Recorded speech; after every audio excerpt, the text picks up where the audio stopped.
جناب چیئرمین، جس طرح میں نے پچھلے تقریر میں اس معزز ایوان اور پوری قوم کی ترجمانی کرتے ہوئے یہ ذکر کیا تھا کہ پاکستان بدقسمتی سے 14 اگست 1947 کو بنا، لیکن یہ آزاد نہیں ہوا. اور آزادی میرے خیال میں بنیادی طور پہ ایک انسان، ایک ملک اور ایک وطن کی آزادی معاشی ہوتی ہے. جب تک آپ معاشی طور پہ آزاد نہ ہو تو کوئی انسان آزادی کا مزہ لے نہیں سکتا. اور بدقسمتی سے پاکستان میں تاریخ میں پہلا ڈکٹیٹر جنرل ایوب خان، اس کے دور میں یہ فیصلہ ہوا ہے کہ ہم نے امریکہ کی غلامی کرنی ہے، اور اس کے دور سے ہم معاشی طور پہ، فطری طور پہ، ہر قسم سے امریکہ کے تلے بیٹھ گئے. پھر ضیاء صاحب کا دور آتا ہے، کل بھی بات ہوئی مرد مجاہد، اور ضیاء صاحب کے دور میں ہم سے میرا مراد پاکستان اجرت کے لیے تاریخ ہے. اور یہ حقیقت ہے کہ ضیاء صاحب کے دور میں ہم نے مجاہدین کا چکر شروع کیا، اور ہم نے یہاں پہ کیمپس بنائے، ٹریننگ کیمپس بنائے، اور وہ ٹریننگ کیمپس بنانے میں اور مجاہدین پیدا کرنے میں پاکستان کو امریکہ سے بہت پیسہ ملا. پاکستان کو نہیں ملا، لیکن جو پاکستان کے کرتا دھرتا ہے ان کو بہت پیسہ ملا.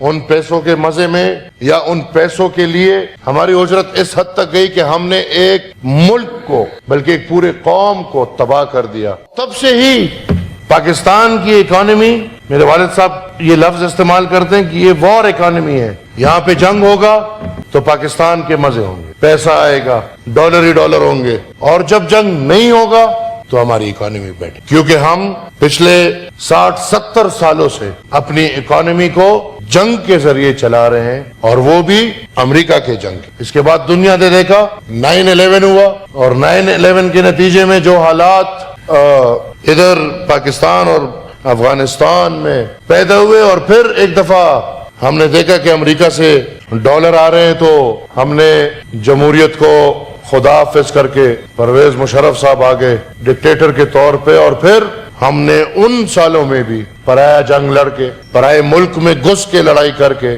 اپنے ملک کی اکانومی کو چلانے کی کوشش کی، اور بدقسمتی سے آج تک وہی حالات ہیں. میں معذرت خواہ ہوں منسٹر صاحب، کوئی بات میں تنقید نہیں کرنا چاہتا، اور میں خدا حاضر ناظر ہے، میں کسی کی ذات پہ تنقید نہیں کر رہا، کیونکہ میں اور آپ ہم سب کو پتہ ہے کہ ہماری کیا اہمیت ہے، اور ہم اس ملک میں کتنا کر سکتے ہیں اور کتنا نہیں کر سکتا. ہماری ترجیحات آج بھی واضح ہے. قرض دار ملک، قرضوں میں ڈوبا ہوا ملک جو مزید قرضوں میں ڈوبتا جا رہا ہے. یہی عکاسی ہو رہی ہے کہ یہ پاکستان وطن کس کے لیے بنا ہے، اور اس وطن میں جو بھی حالات ہو تو مزے کس کے ہوں گے.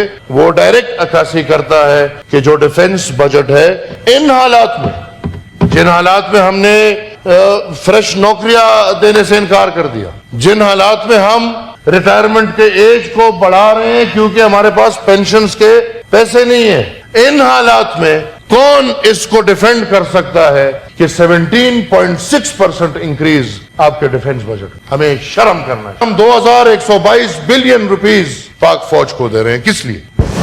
کس کارنامے کے لیے؟ اس لیے کہ وہ آن بھائی پہ ظلم کرے، اس لیے کہ وہ جب اس کا دل کرے تو وہ honourable leader of the Pakistan Muslim league بیٹھے ہوئے ان پہ ظلم کرے. ہم بار بار یہ کہتے ہیں کہ چلے ٹھیک ہے بھائی، ہم قربانیاں، قوم قربانی دے گی اور فوج کے لیے دے گی، ٹھیک ہے ہم دیں گے، کیوں نہیں دیں گے، اس ملک کا فوج ہے.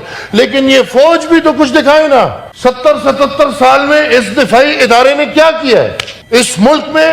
ملک کی دفاع تو چھوڑ دیں کہ ہم ملک کی دفاع کی بات کریں، اس ملک میں ایک شہری محفوظ نہیں ہے. یہ ہمارے دفاعی اداروں کی حالت ہے. اور پیسے دیتے جائیں تاکہ ان کے پرکس اینڈ پریولیجز بڑھتے جائیں، عوام کا خون نکالتے جائیں، فوج کو پکڑاتے جائیں، اور سیاستدان اس کردار میں اپنا کردار ادا کرتے جائیں. بدقسمت ہے یہ قوم.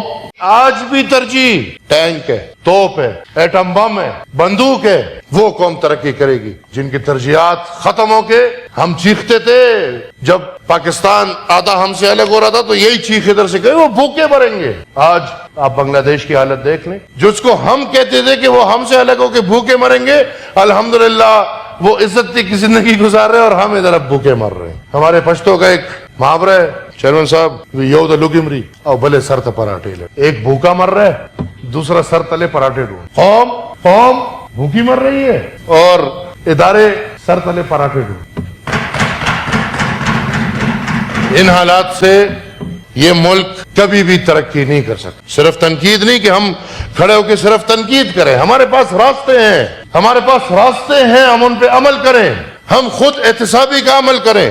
اس ملک کے ہر ادارے سے یہ ثابت ہونا چاہیے کہ یہ ملک ایک قرضدار ملک ہے.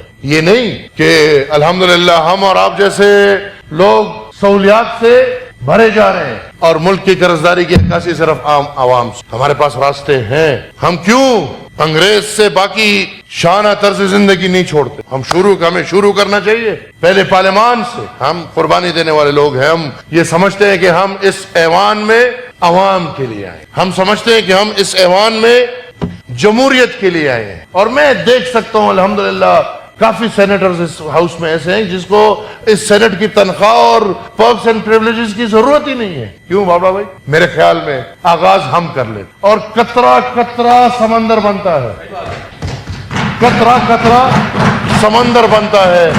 میں مانتا ہوں کہ اس ایوان کے سارے پرکس اینڈ پریولیجز ختم کر دیے جائیں اور اس کی عکاسی ایسی ہو کہ ایک قرضدار ملک کا ایوان ہے. اس کے ساتھ یہ صرف نہیں جو باقی پارلیمنٹس ہیں, کیونکہ ہم رائے دے رہے ہیں, ہم رائے دے سکتے. National assembly including provincial assemblies, تمام پرکس اینڈ پریولیجز ختم ہو. اس کے ساتھ کابینہ, میں مانتا ہوں ہمارے صدر وزیر اعظم کو تنخواہ کی ضرورت نہیں ہے, خدا کی قسم وہ ایسی اچھی زندگی گزارتے ہیں کہ کوئی سوچ. ہمارے وزیروں کو نہیں ہے ان چیزوں کی ضرورت, بلکہ ہم بھی کبھی دکھا دیں کہ یار ہم مثال تنخواہ کے لیے نہیں آئے, ہم پرکس اینڈ پریولیجز کے لیے نہیں آئے, بلکہ ہم عوام کی خدمت کرنے کے لیے آئے. تو عوام کی خدمت نہ تنخواہ لینے سے ہوتی ہے, نہ پرکس اینڈ پریولیجز لینے سے ہوتی ہے, عوام کی خدمت قربانی دینے سے ہوتی ہے. لہٰذا میں سمجھتا ہوں کہ یہ پرکس اینڈ پریولیجز شروع کریں پارلیمان کابینیوں سے, یہ پرکس اینڈ پریولیجز واقع. اس کے ساتھ ساتھ ہم اپنے اسٹیبلشمنٹ کو دیکھیں. ہمارے 17 گریڈ سے 18, 19, 20, 21 گریڈ والوں کو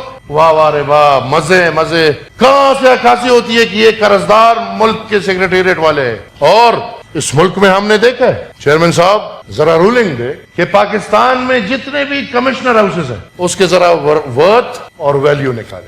پاکستان میں جتنے بھی ڈی سی ہاؤسز ہیں, گورنر تو چلے پھر بھی, لیکن کمشنر کو کس نے 8 اور 10 کنال کے شاہانہ طرز زندگی کے گھر دیے ہیں. پاکستان میں جتنے لوگوں کی سرکاری پراپرٹیز ہیں ان کی ذرا ورتھ نکالیں. اس کے ساتھ ساتھ جوڈیشری کو دیکھیں. اور کیا جوڈیشری جس کو ہم اور آپ یا ہمارے تاریخ نارمز اینڈ ویلیوز کو جرگے کی شکل میں ہم نے, جہاں فیصلے ہوتے, قانون نہیں ہوتا لیکن فیصلے ہوتے ہیں, اس کو ہمارے اور آپ کے قوم میں جرگہ بولا جاتا. کیا جوڈیشری کو ان پرکس اینڈ پریولیجز کی ضرورت ہے؟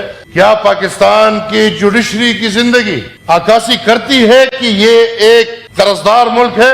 چیئرمین صاحب ہمیں نظر ڈالنا کہ پورے پاکستان میں Pakistan navy, Pakistan air force اور پاکستان آرمی کی کتنی اور پھر میں یہ نہیں سمجھتا کہ دفاعی اداروں کے کمرشل جائیداد سے کیا تعلق ہے. بابا پلازے بن رہے ہیں, فوج دفاعی ادارے کے کام پلازا بنانا ہے, پلازا بیچنا ہے. دفاعی ادارے ان کے رولنگ دے آپ کہ جتنے بھی دفاعی ادارے ہیں ان کی جتنے جائیدادیں ہیں جو ادارے کے ہیں ان کا ذرا ہمیں رقبہ اور مالیت پتا چلے.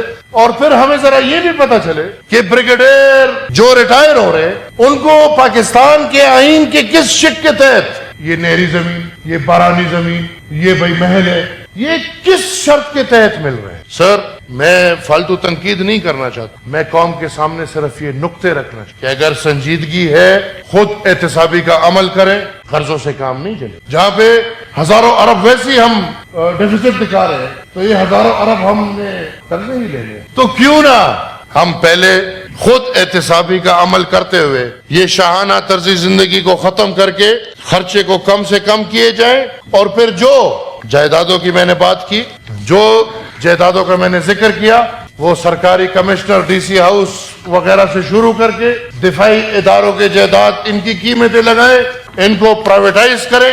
اور میں یقین سے کہہ سکتا ہوں کہ یہی جائیدادیں آپ کا پورا قرضہ بھی ختم کر سکتی ہے اور آپ کے ملک کو مزید چلا بھی سکتی ہے. کہ ویسے اتنے ٹیکسز لگ گئے, ڈائریکٹ ہو انڈائریکٹ ہو, پاکستان میں تو یہ ٹیکسز کی بھرمار میں زندگی گزارنا مشکل ہے. میری گزارش ہے کیوں نہ 3-4 چیزیں رہ گئی ہیں اس پہ بھی ہم ٹیکس لگا لیں کہ پاکستانی عوام جب سانس لے تو اس پہ ٹیکس ہو, جب زور سے سانس لے تو اس پہ پھر مزید ٹیکس ہو. کوئی بھی مرے موت پہ ٹیکس لگا دیا جائے, میرے خیال میں شادی کوئی کرے اس پہ ٹیکس لگا دیا جائے, اور ایک کام رہ گیا بچے پیدا کرنے میں بھی ٹیکس لگا دیں, تو کیوں نہ ہر جگہ یہ ٹیکس کی کمی, بچے ویسے ہی بہت پیدا ہوتے ہیں پاکستان میں, تو یہ بچے ویسے ہی بہت پیدا ہوتے ہیں, تو اس پہ بھی اگر ٹیکس لگا لیں تو میرے خیال میں یہ قرضے شاید ہم ایک آدھے سال میں ختم کر لیں.